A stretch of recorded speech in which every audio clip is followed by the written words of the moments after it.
Good evening, everyone. Welcome to this week's episode of the Necromaniacs Horror Podcast. How's it going, Mike? It is going good as we tape this. We're at the end of July. It is another brutal day in the Northeast. I went out like earlier this morning, right, to get some coffee, and then I had to go back out like at about 4, and I think it was 20 degrees hotter than it was in the morning, Yeah, like it got insane. it got hot real fast because I was out, same thing. I was out early this morning. Hmm. Right now I'm working at home. However, I'm going to be having to commute into the city here another week or Hmm. so. But right now I'm still working at home.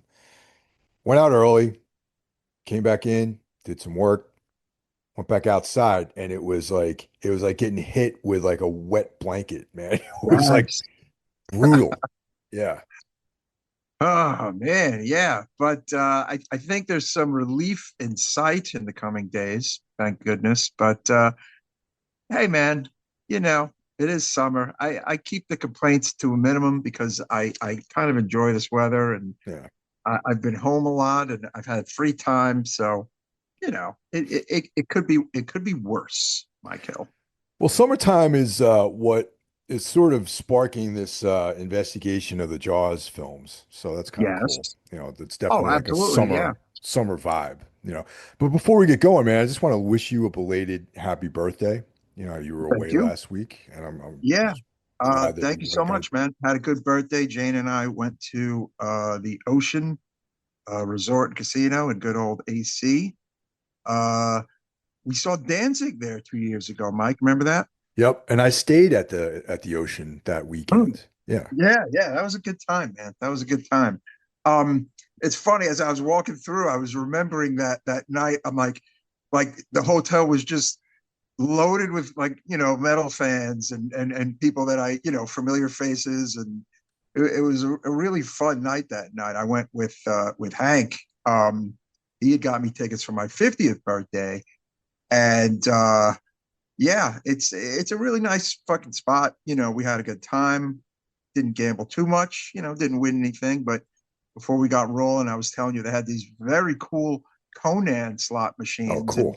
slot machines, in the modern era are like, that they have like way more like animatronics and bells and whistles to them, and they're actually really fun. And yeah, they can be a little addictive, but thankfully, gambling is not something I'm addicted to. So know when to hold them, know when to fold them.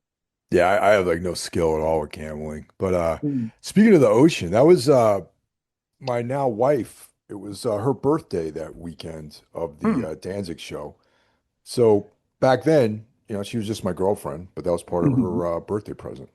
Oh, very cool. Yeah, yeah. Hank got me the tickets for my 50th. That was, I think, was it September, right? Yeah, Like late September. September? Yep. Uh-huh.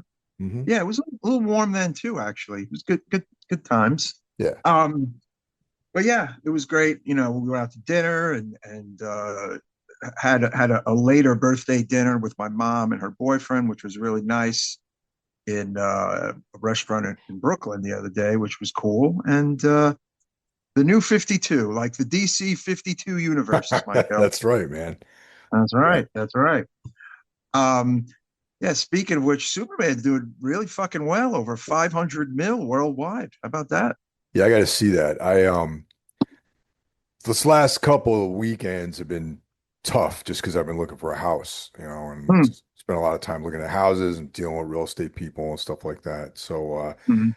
but I got to check that out. My goal is to see that in a movie theater because, that looks like the type of film you got to see in a theater. Yeah, you'll dig it. Try Yeah. if you can squeeze it in. I mean, I think it'll probably be playing for another, couple of weeks at least. Yeah. But Well, this uh, weekend, my wife's got a baby shower, so mhm. I got some time to myself here, and I live down the street. I'm gonna break the ban that I have on AMC, and I'm gonna Oh go to the yes, go to. There's an AMC theater right down the road here, so I'm gonna go check it out there probably by myself. you know what? It might look, since it's been out a couple of weeks, you might have a very easy viewing. So yeah. Yeah, Mhm. definitely. Or I might just go down to the old one in Menlo Park Mall. Menlo Park a couple months ago was the site of a wilding. There was Yeah. like there was like a riot of like high school kids there. So maybe I'll stay away from that one. I don't know. We'll see. Man, yeah. Oof. Oh boy. Yeah. I would definitely not want to go to a theater that had, I mean, that you're going to just hate every moment of life when you're there, Yeah. obviously. So, You remember you Wilding? could You remember choose. Wilding from back in the I 80s? do remember Wilding, especially in the summer of '89, the Yeah, man. summer I turned 16. That was the big Wilding summer in New York. I sure do. Oh boy. Yeah, glad I was never wilded on. That's all I gotta say. Oh boy. Yeah. Um, so yeah, the summer's rolling on, kids, and our Jaws extravaganza is going to roll on after we do the plugs. That's right. So just give a rundown on the lads. So kicking things off every other Monday, we've got Brandon Legion's Horror Wolf 666. Tuesday, Jackie Smith's very own Into the Necrosphere podcast. Just want to say to the listeners out there who might be listeners of both shows, thank you very much for tuning in to our thrash metal extravaganza. Mr. Hill, I must say, I was hit up on Instagram by lots of new people. I got a lot of new Oh, followers cool, after man. that episode, Mr. Hill. So Right on. yeah, right on for that. Thank you so much, Jackie, for having me, and of course, Mr. Hill on that great episode. Um, I'm always if afraid you, that my selections, like people think I'm some kind of poser or something like that, because I don't like, I like Voivod was like my number one, and that's like, I don't know, they're like they're a thrash band, right? Right? You know what I mean? of But like, course. that's just the shit I like, man. What are you gonna do? Well, I think what happened was the typo portion was posted on TikTok, Hmm. and I mean, typo. Carnivore. There's a lot of new typo fans out there, and a lot of typo fans out there, of course, in the last decade, and you know that kind of cool soundbite that Jackie put out there was rather effective, I think. Let's just Cool. say. Yeah. Um, but yeah, so hello if there's any new listeners on this show, and thank you for the Necro listeners who tuned into that show. So into the Necrosphere, man, can't beat them. So up next on Wednesday, we've got a double shot of Everything Went Black, which is my original dabbling in this podcasting medium. But also, it brings us the Iblis Manifestation podcast by Cheyenne of the great band Trivax. Yes, I feel like I'm seeing so much of him and the Yeah, dude. band out there in the grams and on the Facebooks, and that's really cool. He's looking jacked these days too, man, by the way. Yes, the man got in shape. Maybe I'll need to hit him up to get my own self in that kind of shape, Michael. That's right. I don't know. Um, Thursday, kids. Why? It's the Necromaniacs podcast. You're listening to it right now, hopefully. Make sure you're subscribed. Make sure you tune in each and every Thursday for the Necromaniacs Horror Podcast. Friday, kids. Friday, It well, is. oh, go ahead. Go ahead, Mike. You go ahead and do Oh, it. well, was gonna give a little pluggity plug to Spitball Media, my brother John Draper, with his co-host Shaheen and B Show Brian. Make sure you are subscribed and checking out the excellent Spitball Media. Yeah, I always fuck it up, so it's good that you grab that one. Hmm. Saturday's a day off, but don't worry because on Sunday we come back at you with Soul Knocks brought to you by the Sinister Minister Carl Hikera. And this is day two of his episodes. He drops an episode on Thursday as well. And Carl and I are doing a collaboration called Darkness Weaves, where we talk about the work of Carl Edward Wagner. And we are working on the final novel known as Darkness Weaves. However, we've uncovered a gaggle of unreleased, or they're not unreleased, but they're out of print, hard to find Kane short stories, which we're going to be delving into after we finish Darkness Weaves. So we still got probably about 6 months more of episodes left on that show. Longtime listeners will know of my magic post office that I go to here in Diker Heights that leaves the books. Sadly, they have only left that one Wagner book that I still have. There have been some nice odds and ends that I've brought home, some interesting kind of like 60s, 70s fantasy stuff. But I always look to see like, oh man, maybe they're gonna plop down another one of those rare books, Mr. Hill. But alas, there has just been that one. I tell you what, man, I feel happy that I've turned some people onto Carlo Wagner. Hmm. There's only one of his collections that's in print still, and Wow. it's In a Lonely Place, which Valancourt Books put out a couple of years ago, and that kind of sparked this whole thing that Carl and I have been doing about Wagner. And someone needs to republish all these Kane stories. It's like they're so good, and Hmm. they're very well written. And if Sword and Sorcery is still pretty big. People love Conan. It'd be great to get those back in print at some point. Wonder if Brian Keene is a fan of his. I mean, Keene has turned me and I guess other people on to lots of interesting stuff over the years. I've never heard him mention him, but I have a funny feeling he knows exactly who he is. Yeah, probably. Wagner was like he definitely reached people. It's in True Detective season one, they cited him as an influence for his horror stories, Wow, not so much of the Kane stuff, but some of his horror stories. Nick Pizzolatto called him out, as well as Thomas Ligotti and like Lovecraft and like all that sort of stuff. But yeah, he got a little heat from that too. that's so cool, man. Yeah, Wow. Um, I did not listen to your Shrouds episode from last week because I have not seen the movie yet, but I do really want to see the movie. yeah, no, definitely. It's not for everyone, but I really enjoyed it. Hmm. Okay.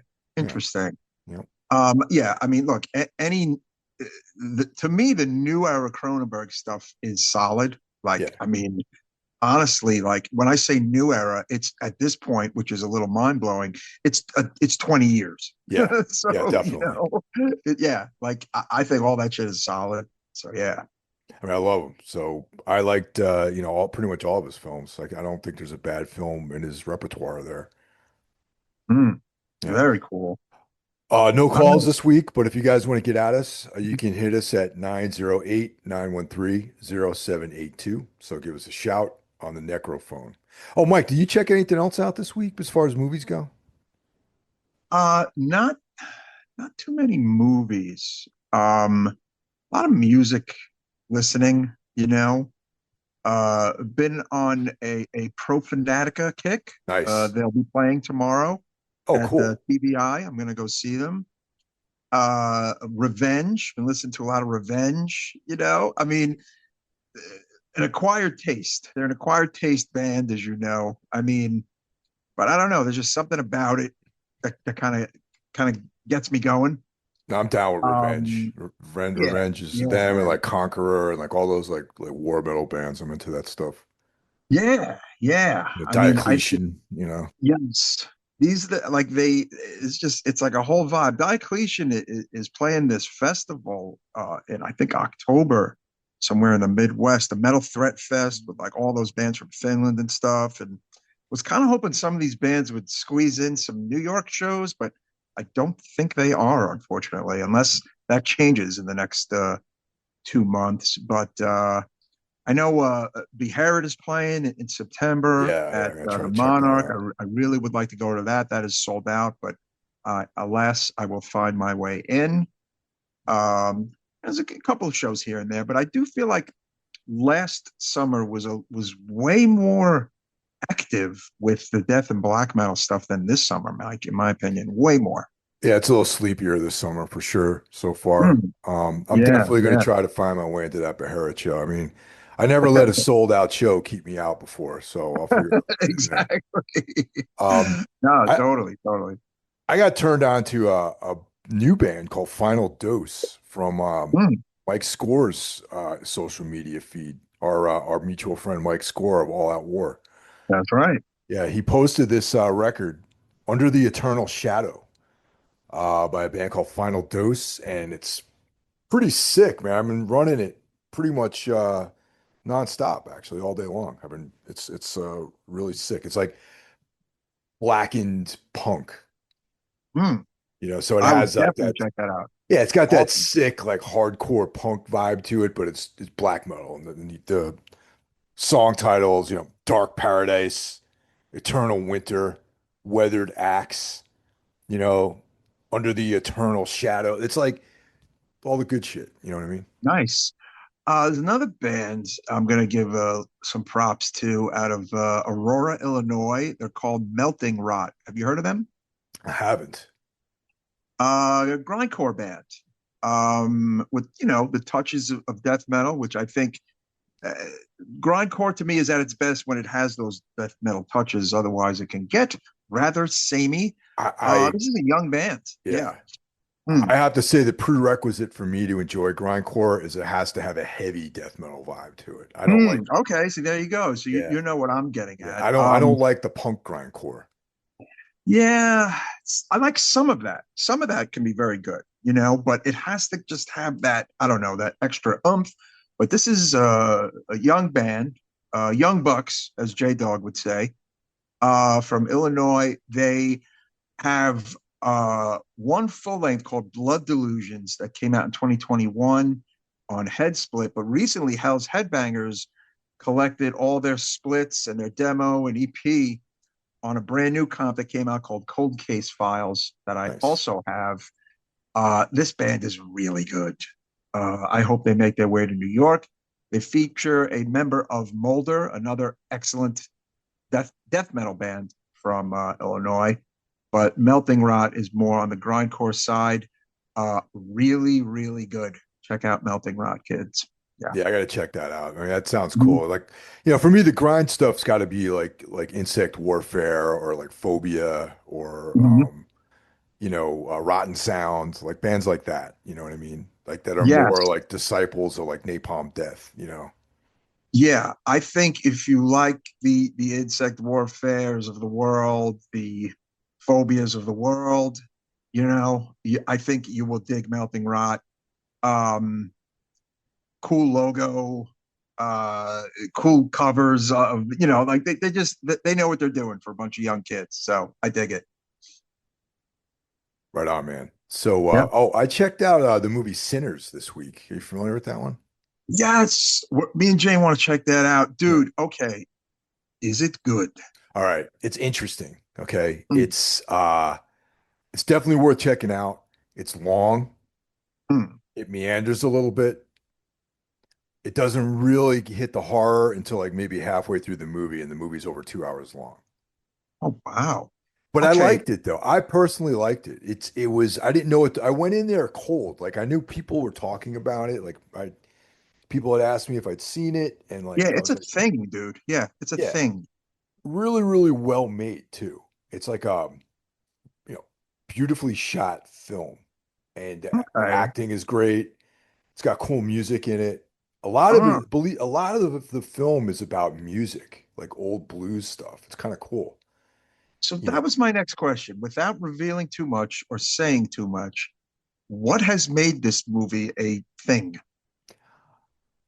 in your Um, opinion? I just think that all right, this is my take on it. My hot take is that it's like Mhm. from dusk till dawn, modern era, like a modern. Not, it's not modern. It's it's like a uh old-timey version of from dusk till dawn Okay. with less Okay. a little bit less humor to it, Hmm. more serious tone. But there's like this other thing going on. You know how like in From Dusk Till Dawn, there's like a whole other thing going on in the beginning, Hmm. and then it turns into something else. That's Yeah, kind it's of like two movies, right? Right. Yeah. Yeah. that's Yeah. pretty much what Sinners is like. It's like there's two different Uh, vibes going on, and then it flips the script, and then it's this horror thing, which is really intense. nice. But it was good. I liked it. You definitely got to settle into it though and pay attention, and it's not it's a little slow moving, Mhm. and that's pretty much where I'll leave it at that. Very cool. I'm definitely going to see it. Another real quick take on Melting Rot. The singer Ted is also in another excellent band called Organ Failure from Illinois. Organ Illinois failure. has got like a cool thing going on with organ failure, melting rot, and molder. They all fucking are awesome. Uh, and yeah, Ted sings for organ failure as well. Organ failure are more of the gore grind variety, Hmm. whereas melting rot are grindcore. And the Molder band is death metal. But all these bands are younger dudes, and they're all like really good. So Right on. props to what's going on in Illinois over there. Hell yeah. Mm. So that brings us to this week's installment of our Shark Summer Festival. Um, Yeah. of course, this is Jaws 3, Mhm. directed by Joe Alves, who mostly a production designer. Yeah, look at his credits. It's Yeah, tons of production design. Close Encounters, Jaws yep, 2, Escape from New York. yeah, No slouch, you know. Did some things, as they say. Sugarland yeah. Express, one of Spielberg's first, or if that is not his first. Uh, yeah, guy who's been around. Maybe they just threw this fucker in his lap, but hey, yeah. The co-written by the great Richard Matheson, who I'm a big fan of his writing, and Oh yeah. he worked with Spielberg on The Duel. Hmm. He also wrote the novel I Am Legend, the novel Hell House, Yeah. the novel The Incredible Shrinking Man, and I believe he wrote the screenplay for the film. As much as well as others, like tons of work with Twilight Zone, like that kind of thing. I love Richard Matheson's writing. Um, and also Carl Gottlieb, who was the co-writer on the first, all three of the Jaws films. Yes, exactly. So we've got no slouches. Yeah. Um, Very interesting story by Guerdon Trueblood. Okay. Guerdon Trueblood directed a movie we need to do on the show called The Candy Snatchers from Oh yeah. 1973. Yep. Hmm. Oh yes, we It's a should good do one. that movie. I think we both own that movie. Yeah. I think the DVD is in my collection. That's a Yeah. really good movie. Very surprised we haven't done it. He also did Ants from 77, Tarantulas, Deadly Cargo from 77. So yeah, we've got some talent here. Yeah. The movie was released July 22nd, 1983. So it's a summer blockbuster, and it's 98 minutes long, which is pretty good running time, I believe. Yeah. Fun fact, it was released on my 10th birthday in 1983, July Oh, 22nd. oh, there you go, man. And I saw it that week with my dad and I think my brother John, maybe my mom. I definitely saw it and with John and my dad. Um, and it was weird for me because I was afraid of horror movies, but I did this Mm. anyway because it was 3D and I was like, how bad could it be? And bit of a skittish 10-year-old. Um, in the long gone Oceana Theater in Brighton Beach, which was a great movie theater, man. I mean, they would get all the big movies, but they would also get all the horror movies and, crazy movies. Very cool theater. A lot of memories there. So yeah, I actually saw this one with the glasses and everything when a little 10-year-old Mike. Nice. Yeah. I was also afraid of horror films when I was very young too. Mm. Yeah. I'm not sure Yeah. where I changed over. I think maybe Salem's Lot, even though it scared the hell out of me, was like that might have been the turning point for me. Yeah, it's probably sometime after this. Definitely by 84, I was definitely actively watching horror movies by then.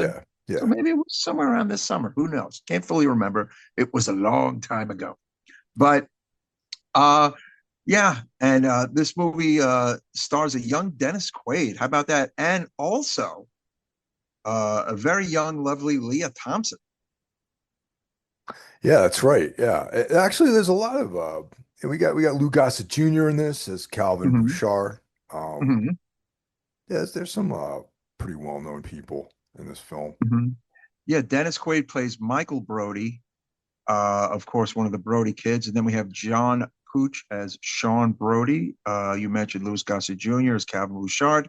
Simon McCorkindale as Philip Fitzroyce. Simon McCorkindale is almost like this total like Brit dude, like who you definitely see in a shit ton of 70s and 80s stuff as like the token British guy. Yeah. You know what I'm saying? Yeah, definitely. He was also the star of a TV show I actually remember from when I was 10, the star of Manimal on Oh, NBC. yeah, yeah, man. Yes, yes. Dr. Jonathan Chase in Manimal. Um, he also was in the movie Death on the Nile in 1978, which was actually really cool. And in Sword and the Sorcerer, a banger 1982 movie. Yeah, you know what? I remember that one too. I'm trying to think if I remember him in it though, but yeah, I definitely saw Sword and the Sorcerer for sure. But yeah, Leah Thompson plays Kelly Ann Bukowski. This is really kind of like pre-major fame for her. This is 2 years before Back to the Future. Yeah. Yeah, it's just cute in this movie. Oh, she looks fantastic in this movie. Yeah, Yeah. totally. Um, and who else we got? Bess Armstrong as Catherine K. Morgan, who plays Michael Brody's love interest. Yeah, and that's pretty much most of the cast there.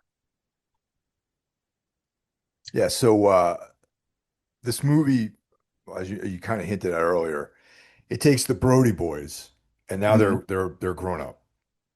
And Yes. yeah, and they're What's living their interesting is life. that it's only like this guy did on YouTube thing, this whole thing about Jaws 3, which was actually really good, things you never knew about Jaws 3.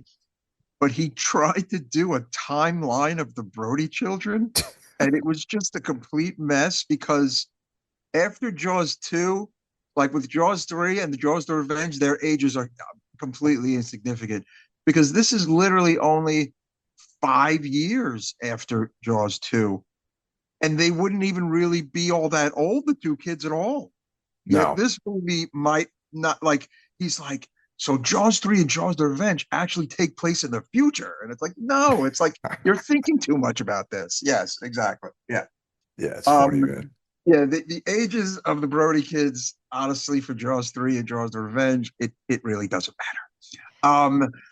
I'll say this at the start of the episode. Well, we're a little past the start of the episode, but uh, the Jaws franchise has something in common with the Vacation movie franchise in that for both franchises, the Griswold children and the Brody children are never played by the same actors at all. Okay. Um, Yeah. in the four Vacation movies, right? It is a different actor and actress playing the son and daughter in all four of those movies, if you're paying attention. I'm sure most people realize that. And their ages are kind of in flux, you know. And in all four Jaws movies, they never went with any of the same two male actors for the two Brody kids. Isn't that weird? Yeah, it is because I know in Jaws 4, it's actually I don't know anything about Jaws 4. I haven't seen that yet. So what am I Oh, talking you're gonna about? watch with a brand new. Oh, you're gonna have a brand new viewing. Oh boy. Yeah. Yes, just so you know, Mike. Nope, it's gonna be different actors for Mike and Sean Brody. Just so you know. So it continues the adventures of the Brody boys. It does, but the timeline is very wacky because they everyone looks like a bunch of dudes in their mid late 20s all the time. So it's just, you know what I'm saying? Yeah, Like yeah. there's the time jumps are not really matching up with the age jumps, but again, that's for the people who think too much about these movies. You have to put that to the side, is what I'm saying. So we're no longer in New England now in Jaws. No. As a matter of fact, we're in Florida. So Mike Brody is involved in creating this a new Sea World. Mhm. I guess what would you call it? Exhibit, Yeah, in Orlando, Florida. Yeah, in Orlando, SeaWorld. Florida. So we've gone from somewhere in New England down to Orlando, Florida, where Mhm. that's where SeaWorld is. And he's And working there. Mhm. yeah, and he's working there. He's involved in the construction of this complex for people Mhm. to check out. the wildlife, the underwater wildlife. Hmm. And Kay, his love interest, his girlfriend, Hmm. she's a marine biologist Hmm. working with the dolphins, and everything. And their relationship seems to be a little bit strained, shall we say?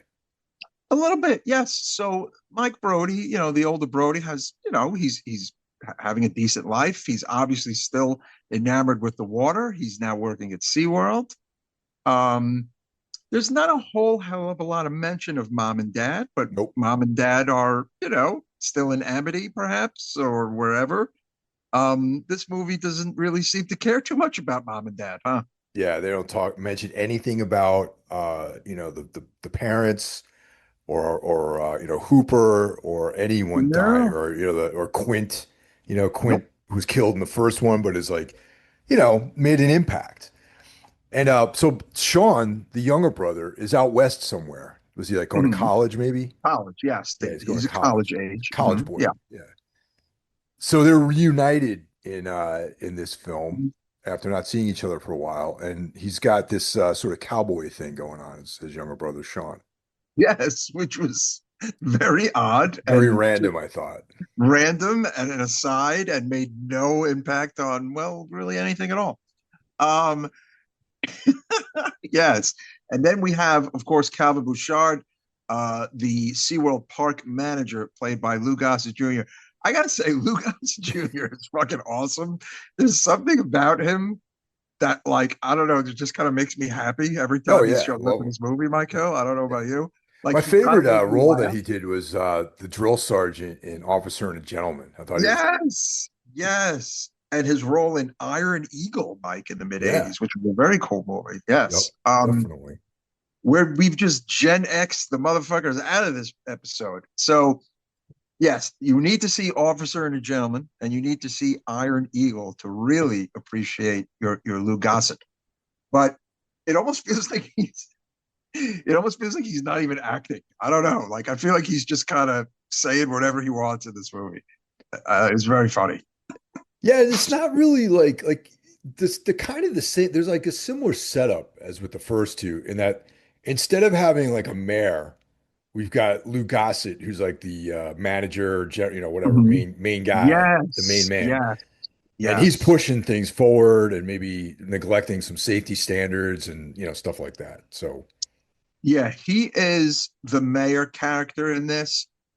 Um, yeah, he makes several decisions that are not good in this movie. Um, and that have consequences, just like the mayor's decisions have consequences. So yes, very good. Good point that he kind of takes the place of the mayor. But when he's not doing that, I don't know, there are just lines in this movie that made me laugh, and his attitude and his delivery is just kind of very funny in this movie. see, I guess this is like where maybe the shortcomings of the director come to the front and center because you got a very experienced actor like Louis Gossett Jr., who's been in some Mhm. big films. To get to have him, I would say his performance in this is a little bit lackluster. You know what I mean? Yeah, I agree. I actually agree. But I don't know. I don't know if that would not have saved this movie, though. That's the thing. No, Like, no. maybe Lou Gossett realizes that this movie kind of blows or that it's a lesser movie. You know what I'm saying? Yeah, this is And true. that I'm not going to give you Officer and a Gentleman Lou Gossett here because he's not. He's clearly not giving you Officer and a Gentleman Lou Gossett. Um, so yeah, that's an interesting point too. Uh, because look, man, look, we know this isn't Jaws 1. This is definitely not even Jaws 2. This is a rougher around the edges movie. It is in 3D because in the early 80s, kids, there was a bit of a 3D mania going on. Mike Hill, do you remember uh, when they put like Creature from the Black Lagoon Yeah. on in 3D Yep. and that movie, another black and white movie, I think on WOR or the Channel 9 or Channel 11, The Mask was on in 3D. There was just this weird kind of 3D thing going on in the early 80s for about 5 minutes. And the people behind this film decided that let's have Jaws be a part of that. Yeah, this is I remember Creature from the Black Lagoon. I remember seeing it in Mhm. 3D on television. Yes. Yeah, because you had to get these glasses and all that stuff, and it was pretty cool. I mean, Creature from the Black Mhm. Lagoon is probably one of my favorite Universal characters. Yes, we covered it on the show last summer during That's our right. summer fun extravaganza. Remember that? Yeah, I do. Yeah, yeah, yeah. So, yeah, I mean, again, that could be it. I almost feel like everybody knew they had a turkey on their hands, but I don't know. You know? So let's get into some of the elements of the plot here, because so as I mentioned earlier, Mike Brody is like the engineer, like chief engineer, working on this project to build this series of tunnels. Yes. That would it seems like a very unrealistic sort of project, but they got these tunnels, and you go into the tunnels, and there's some foreshadowing with the Jonah. They mentioned Jonah the whale. Mm, And there's some yes, that's foreshadowing right. into how two of the characters actually meet their deaths in a similar fashion. Yeah, yeah. Yeah. We are introduced to the hunter character, adventurer hunter character, Philip Fitzroyce, played by the English actor Simon McCorkindale as well. Uh, he kind of hits on Kay, who Right, right, Mike's love interest. straight away, he like just Oh moves yeah, in on yeah. her. He's that guy. He's being his British self, handsome British self. Um, but something happens. One of the workers, Shelby Overman, is a mechanic over at SeaWorld, and he's one of the people that's supposed to be part of the tunnel making and repairing and all that stuff. Uh, they're told not to do any overtime repeatedly, if you remember that part, and that to get the job done during the day, yada yada. But he obviously doesn't listen to that. Tries to do some repairs, off hours, and he is basically one of the first, I guess, victims of Jaws, huh? That's right. That's right. So, yeah, there was one, I guess, the park's gates, like the lagoon gates were stuck in the open position, and Mhm. another great white shark finds its way in. Yes. Now, I gotta say, the version on Peacock actually has been cleaned up. I don't know. Did you watch it on Peacock? I watched it on Netflix, actually. Oh, okay. It looks really good, actually. I gotta say, if you haven't seen Jaws 3 in a while, they did this kind of restoration Really? at some point in the teens, I think, Okay. and it looks very nice. That's the one thing I will say about it, especially on the Peacock version I watched.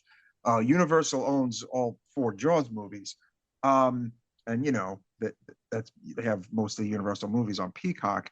Um, it did look really good, and if you noticed at the beginning, it just said Jaws 3.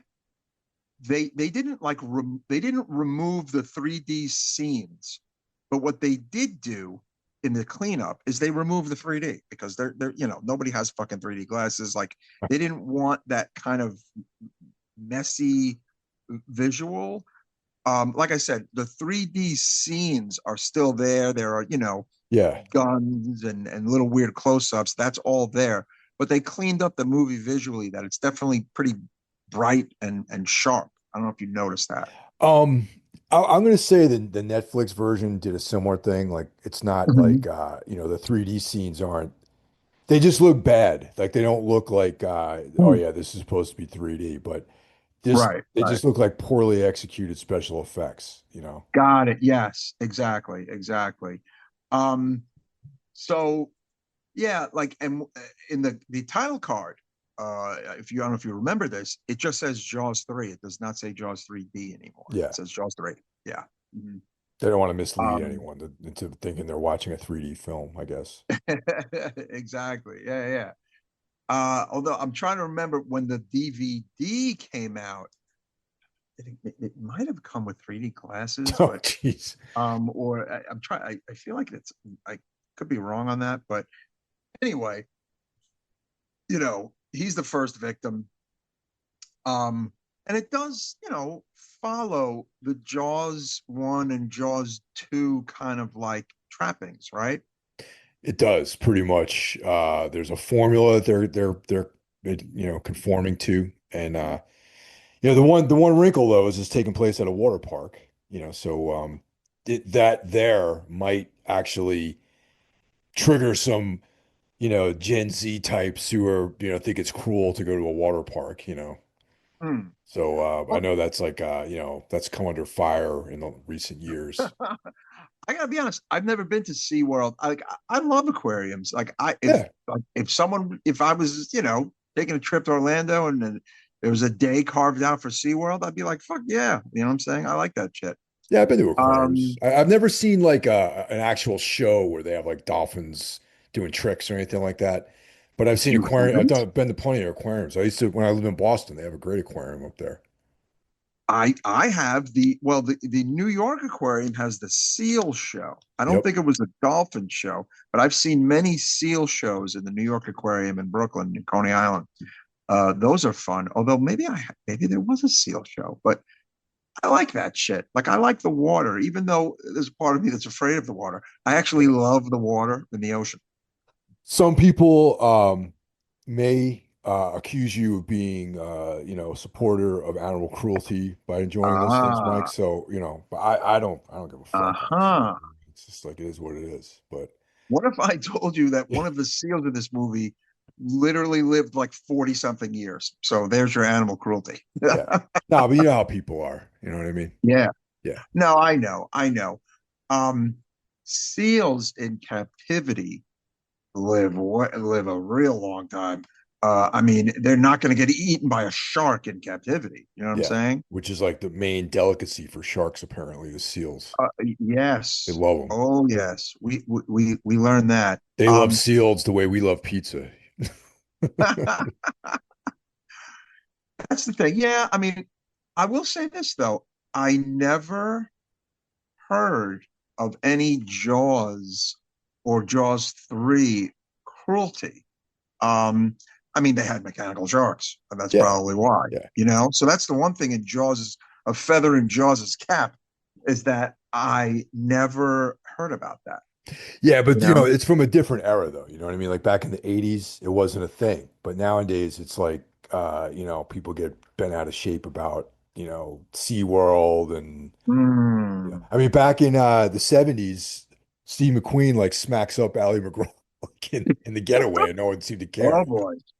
So Yeah, well, look, the 70s were largely lawless, yeah, and there was many movies with animal cruelty. But unless, listeners check me, I've never heard about Jaws animal cruelty. yeah. But so one of the things that Cindy's in charge of is she's got these two dolphins, Cindy and Sandy. And Hmm. she takes care of them. Now, she notices that they're afraid of leaving their pen. So that tips her off that there's something's amiss. But in reality, apparently dolphins could fuck up sharks out in the wild. Yeah, I feel like I've heard something about that, or they outsmart them, or like they're not as helpless as a lot of Yeah. people might think. So that's Well, interesting, huh? as a matter of fact, dolphins are pretty brutal, according to you know, they like rape each other, like they kill and they have all kinds of Jesus. stuff. Yeah. Oh my gosh. Yeah, they're very That's no rapey bueno. and yeah. So they're not like these cute, cutesy. They're very intelligent. Maybe that's why they're so violent. I don't know. I mean, I am aware of the intelligence of the dolphins. Like one of the smartest animals, period. Yeah, I've heard that. But essentially they play up Cindy and Sandy like they're these, golden retrievers or something like that. You know what I mean? Yeah, see, they do see they make you okay, well, spoiler alert for a 30, 40-year-old movie. They make you think something's going to happen to them. Absolutely. Right.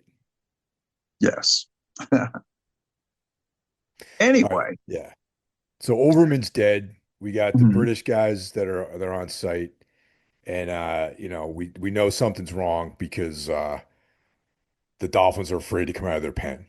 Mhm. That's where we're at right now. Oh yeah. That's Yeah. never a good sign. Yeah. Exactly.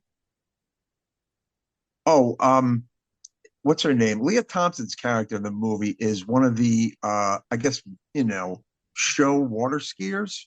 You can call it whatever you want to call it, water skiers who puts on the show in the Yeah, water, and you know, man, that looks dangerous. But yes, people obviously do it, all the time, especially back then. Uh, she becomes the love interest of the younger Brody son, Sean. Yes. that's right. So, as a result of Overman's disappearance, they go looking for his body in a sub, and that's where they find like a tiny little young shark. It's it's only 10 Yeah. feet long, and Mm. so this guy obviously, and once again, they're following the same sort of trajectory as the first film, where it's like, okay, we have like the fake out that, okay, this is the shark, that's the culprit behind all this, mayhem. Here's the thing: while the younger, smaller shark is like the red herring, I mean, I feel like they do a good job with that of making you think that's the shark. No. Um, I guess good job is relative in some ways because, like, Okay. you know what I mean? Like this, I mean, I don't know, man. Like you kind of know right away that that's not the shark because it's not like a Jaws film Mm, has to have a monstrous, brutal shark, right. True, and this, true, true. this young shark looks like an innocent to me. Yeah, They and capture it, they keep it in captivity, and like the British guys, they suggest murdering the shark on like network TV and yeah, stuff. and that Yeah, that's like something out of, Cannibal Holocaust. yeah. What do you call it? And if you're really paying attention, the movie is only about 30, 35 minutes into the movie. So yes, we've got quite a bit of time left. So that can't be the shark. So yeah. Yeah. um, but okay, whereas we talked about how we liked how Bruce looked in Jaws, and then how Jaws, the mechanical shark in Jaws 2 looked pretty good. Well, I don't know if they ran out of money, but even the younger shark in Jaws 3 does not look that good, Michael. No. Now the shark looks pretty hokey. And the main killing machine shark looks doesn't even look real. Like it looks like it's animated or something. It doesn't even appear. It has a very fake look about it. And not only Mm, that, but they like mm. the craft of the filmmaking. You know what I mean? Like with the original, even the first two films, the shark seems menacing. You know what I mean? Like Yeah, it's in the shadows and you could see it in the murky water and it, comes up out of the depths and there's like a lot of dramatic elements to it. But in this film, there's just no tension or no drama surrounding the appearance of either of the sharks. they do. They do something where like it looks like they did get some real shark footage a few times. Did you see that? Yeah, it's like And in then passing like, though. Yeah. yeah, yeah, yeah, yeah. And they mixed it in with the terrible shark, like, Yeah. they even definitely did that later on when we get the bigger one. Um, yeah, didn't look Oh, too great. all right. One of the things I gotta say at this point of the film, there was never really a moment in this movie where I was thinking, where I was like in it. You know what I'm trying to say? Like, Mm, like I wasn't involved in the film at all at any point in this movie. I was like mm. looking at this Yeah, movie like the way I would watch like an Ed Wood movie in some ways, where it's like, okay, this is like a bunch of people doing stuff on screen, you know? yeah. This is definitely the look at your phone movie of the Yeah. three Jaws movies. Let's be honest. It is, yeah. I mean, but I will say this though: the parts that I kind of enjoyed were like some of just like the absurdity of it, and Yeah. like the parts where you're looking at this very poorly 3D crafted shark from afar that is terrifying these people underwater. Like, I got a kick out of that, again, almost in like an Ed Wood, Yeah. like really bad movie kind of vibe. Exactly. I I agree am with not that. scared. And I think that's how I got through this movie at 10. Whereas, say, seeing Texas Chainsaw Massacre at 10 would have fucked me up. This movie isn't, it's not really that scary at all, actually, this movie.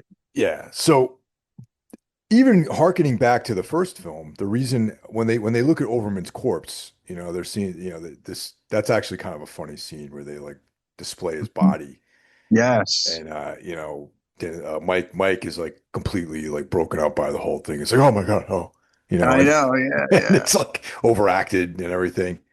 Um, so just based on the damage, but they're saying that it's actually the shark's 35-foot long mother that did this, and Yeah. that shark must also be inside the gates of the park. So now we got like the baby shark and we got the mother shark still at large.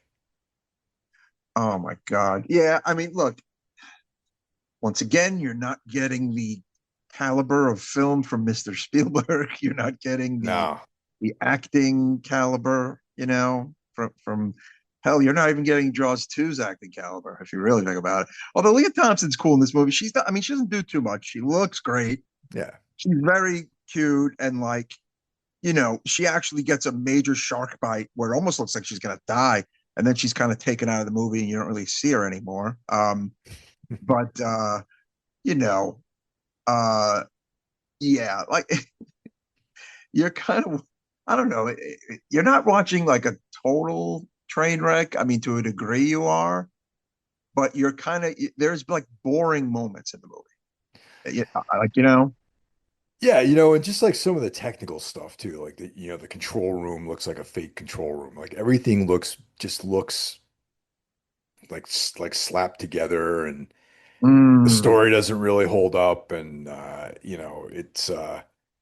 it's like, okay, we got another shark, another monster shark. This one's not really that mhm, scary. There is that one scene though, that's foreshadowed by the Jonah the whale, where the dude is mhm. like inside the shark and he's being gobbled up, and I thought that was kind of cool. Yes, that is probably literally one of the best moments in the entire movie. Yeah, that's like that's actually that was like, oh, that's I'm sure that's not how people get eaten by sharks, but that's like a very creative, like sort of creepy Mm. way of having someone be killed. Yeah, like, uh, I mean, you know what? That might be the best part of the movie. Yeah, that's the only part that comes to mind that was enjoyable, was like, oh wow, what a way to go. But I know sharks will devour somebody. They don't just kind of swallow them that way though. Exactly. That's the thing. Like, was there nobody behind the scenes going, shouldn't this be better? I mean, maybe not. Well, I don't well, that's the thing, man. It's like when you look on paper, like Richard Matheson was involved in this film. So how the hell did this script get written? You know what I mean? I do know that at one point they wanted this movie to be a comedy, Yeah, that's right. I read about that too. Yeah. uh, called Spielberg Jaws. stepped in though, right? Yes, called Jaws 3 People Zero. That was going to be the name of this movie. And they wanted it almost in like a national lampoony kind of vibe. Um, and obviously that was not the case. Um, I mean, you know what? I almost feel like, I mean, what if they were presented with a script that was actually pretty funny? I mean, it might have been better than this. That would have been yeah, that's interesting, man. Like Mhm. if you think about, well, even there even the tone of this film isn't contiguous with the first two. Like the first movie's great. The first movie's like a Mhm. masterpiece. Second one's fun. It's more of a slasher film with a monster shark. But this one is like it's like a TV movie or something. It's like so poorly done and there's no tension. And I almost wished it wasn't the Brody boys. It was just some other random dudes that were in this movie, to be honest. So get this. I'm going to read this from Wikipedia. It's very interesting. Okay. So they had David Brown and Richard Zanuck, the producers of the first two films, originally attached to what was going to be Jaws 3 People Zero. 1979, Variety magazine said that this movie was going to have Maddie Simmons, fresh off the success of Animal House, with Zanuck and Brown as executive producers. There was a story commissioned, and there was apparently Joe Dante was attached Oh to it as a wow. director for a moment. That could be cool. It was yeah, it would have been cool. And Bo Derek and Richard Dreyfuss were going to be in this Richard spoof movie. Dreyfuss. Wow. Yes. Okay. Was he going to be Hooper? I don't know, That but would have it been was going to be a cool. spoof movie, and he was going to be in it, and Bo Derek was going to be in it. All And when right. Steven Spielberg heard about this, he said, I will never work with Universal again if this movie is made, because Yeah, I he mean, felt that it fucks up his original, like, movie. yeah, I'm glad he did that actually. However, Mm. let's put it this way. What real continuity is there between any of these films? Because you think about the first movie, the shark got blown up by the CO by the O2 tanks, Right. right? Mm-hmm. And the second one, it got electrocuted by the power cable, right? Mm-hmm. Yeah. And then in the third one, well, we didn't talk about it yet. He gets blown up by a hand grenade. So it's like the sharks are always different. And and, Mm. and this third film takes place in Florida. It doesn't takes place in Amity. So it's like, why couldn't, yeah, maybe they could have did a comedy with different characters because it's definitely a different shark, right?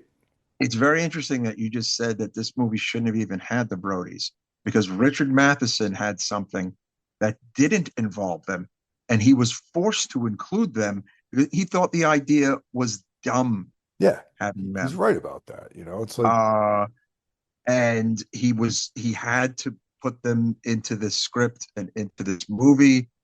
Um, And okay, Gordon Trueblood is credited for the story as a reviewer for the sci-fi film website says, based upon Gordon Trueblood's story about a shark swimming upstream trapped in a lake. Yeah, this whole thing just sounds very messy and very strange. Um, they used no actors from the first two Jaws are in this movie. Of course, Roy Scheider wanted nothing to do yeah, with this movie. His quote is Mephistopheles couldn't talk me into doing this movie. he's So smart there you by go. doing Yeah. that, by distancing himself from this mess. Yeah. Funny quote from Dennis Quaid. He said in a 2015 interview, uh, the most cocaine use that he ever saw was used on the set of Jaws 3D, and that he himself was doing cocaine, was high on the drug in every frame in which he appears in the movie. Oh Wow. my God. Okay. That's quite a statement there. That is. Well, it was the 80s, Yeah. so And they talk about the popularity of Friday the 13th 3D, which I believe was 82 and not 83. And that it was just kind of this popular thing. And Joe Alves, the director, thought that the 3D would give the movie an edge. Oh yeah, yeah. I bet that English guy was on coke too. That guy. Oh yeah, Yeah, definitely, yeah, definitely. that dude, McCorkindale, whatever the fuck his name is. So getting back to how I mentioned how it looks really nice, in 2016, Universal released the Blu-ray edition of the film as a 2D version, regular version, and the 3D version on the Blu-ray is included as a special feature. But what we're watching now is this 2016, cut. Uh, so yeah, that's one of the nicer things I guess we could say, right? Yeah, the end scene where one of the funnier scenes in the film was when they're underwater and there's the shark he has like this mean face and he's like rushing the glass and he breaks in, you know, and the Mm. shark looks so bad. It's like this very, very, it looks like horribly just bad special effects. Yeah, I mean, okay, like as I'm watching it, I'm like, okay, but isn't it kind of par for the course for 83? And I'm like, no, there's a movie called The Thing. Yeah. Okay. And Hell yeah. so Yep. this is not really even par for the course for 83, right? Yeah, nah, it just seemed like to me like a cash in, a money grab. There were too many people involved in writing it. They wanted Mm, to like it was gimmicky. It continued the Brody family without any real depth of the characters. The only thing that like Sean says he's afraid of the water because of what happened back in Amity, you know. Hmm. That was it. That's the only connection. They don't talk about the family. They don't talk about anything. They don't talk about, besides that, they don't even talk about the other shark attacks, really. Oh, I'm learning via Wikipedia. My intuition was right. They got in trouble because they used 90 seconds of footage from a National Geographic shark thing that was unchecked. So yeah, Oh God. there is real. I knew there was real So shark shit just they didn't splashed even in. film sharks. They just pirated it from a National Geographic documentary. Yes. Yeah, Oh my it's so goodness. low rent, man. Definitely.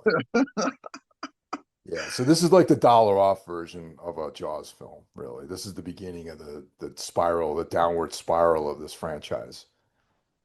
So, I mean, look, I don't, without going, I guess, beat by beat, they they have the baby shark. The baby shark dies in captivity. The mother shark comes for revenge. And to me, like one of the best parts, honestly, is they're in that kind of nice, cool early '80s lounge. Remember, and that's a part of the Sea Park, and Lou Gossett's there, and the Brits are there, and like Jaws is like attacks that, and then the even better one is when it's towards the very end, and Jaws is coming into like that control room that looks even worse than kind of Star Trek control Yeah, room, you know, yeah. and he's like so far away, and they it does there's something Saturday Night Livey like Yeah, spooky exactly. It about it, looks like a right? Right. Saturday Night Live skit, you know? That's what a lot of this film reminds me of. um now Jaws, let's talk about how Jaws is killed in this one, as opposed to the other two. The first one, he's blown up in with the cartridge. The second one, it is an electrical wire. Those are two very good kills, you know, definitely quality special effects. In this one, it's another like blow up. And since it's 3D, all the guts are coming at you. Oh yeah, dude. There's like an intestine and like some teeth and a jawbone and things like that. Right, like Yeah, all it just that looks so stuff. bad. Yeah. Um, and the ending again, it's very much like a commercial for SeaWorld at the very end of the movie. I don't know if you really catch that. Yeah. Because you know Mike Brody and his girlfriend are in the water, and the two dolphins that we definitely think are dead are definitely not dead. They come back and they do these, you know, jumps through the air, and it's, you know, it's this very nice kind of, again, TV movie-ish ending, huh? Yeah, it's got a feel good ending for sure. It does. I mean, what more can we say about Jaws 3, Mike? That's what I mean, man. It's a mess, you know. It's very Hmm. you know, if you you know, I find it hard to recommend it to anybody, but if you're a completist and you want to watch all four of these films, go for it, you know. But you know, it's a once through maybe on this I one. was just gonna say, what did you like anything about this movie? Um, let's see. That one scene where the guy's inside the shark, I thought was cool. Yes, I liked that, and I liked Leah Thompson. That's about it. Those are two things I liked Well, about the whole movie. well, yeah, I Yeah, like seeing Leah Thompson on screen, and she was great. especially in She was, you know, 1983, yeah, she she was looked fantastic. Um, cute as a little button, you know? yes, yes. And I don't know, and now knowing that Bridges was high on cocaine throughout the entire film actually brings the movie up a little bit of a notch there. Oh man. Okay, Mike. On our Necromaniacs scale of 1 to 5. Okay, 1 to 5. Yeah, What do you give Jaws 3? I give it a 1.5. Oh, wow, that Yeah, is low. that's how I feel, man. I'm just being honest, you know? It's like I couldn't, I had to take a break watching this movie. That's how like how uninteresting it was to me. Wow. Okay. Um, I'm giving it a 2.5. Oh, okay. All right. I'm giving it a 2.5. It's just about that you kind of need to see it once Because here's the thing: every Jaws completist needs to see it once. Yeah, this is true. And I would say they all have. There might be some that haven't because of its very bad reputation. I think a lot of people have not seen 3 and 4. Um, but I think people our age have seen 3. They might have seen it in a theater. They might have seen it on like VHS back in the day. Um, it has its just kind of kooky moments. It's kind of like a fun summerish viewing. Obviously, not as fun as 1 and 2. Um, but I feel like somewhere there's somebody that like appreciates the badness of it. Like, you know what I'm saying? Right, right. Yeah, maybe. Um, right.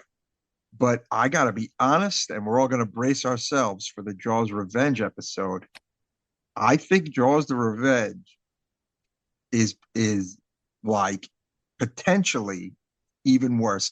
I've only seen Jaws the Revenge once, but it was so long ago that this new viewing is almost going to be like a first viewing. So I'm very excited.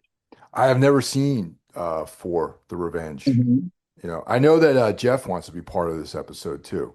Okay, so kids, you've heard it here first. Yeah, We are going to do our three-way episode that's right. for not a marquee film, not a major tent pole, not a major like banger of the year film. We're going to do it for Jaws the Revenge. Yeah, So it's going to be fun. for some reason he was real adamant about being in on Jaws 4. So, well, I don't maybe he likes it. Maybe he's a fan of the film. I don't know. We'll see. Oh wow. I'm stoked for that. Yeah. Yeah, I saw that text message and I thought it was a bit of a goof, Yeah. but I didn't realize it's not really a goof. Yep. So um I think it's gonna be very fun. The Jaws Revenge deep dive you didn't know you needed, but you always wanted. How about that? You're gonna get it whether you want it or not. So Yeah, yeah, yeah, yeah. yeah. Kind of like this hot weather. You're getting it whether you want it or not. Yeah, it's 98 degrees. There you go. Too bad. Yeah. 98 degrees, man. Yeah, it's hot as hell today, man. Felt like 98. I think it was like 95. So there you have it, kids. Our third installment in our summer spectacular of Jaws. And of course, one of our listeners, his wife and his kid, they all love Jaws. Well, you're going to get that fourth film that you Yeah, wanted. man. Hell yeah. This is for you. This is for you. Yeah, thank you very much, Mr. Hill. Another fun-filled episode. Thanks for listening, everyone. We'll talk to you soon. Take care.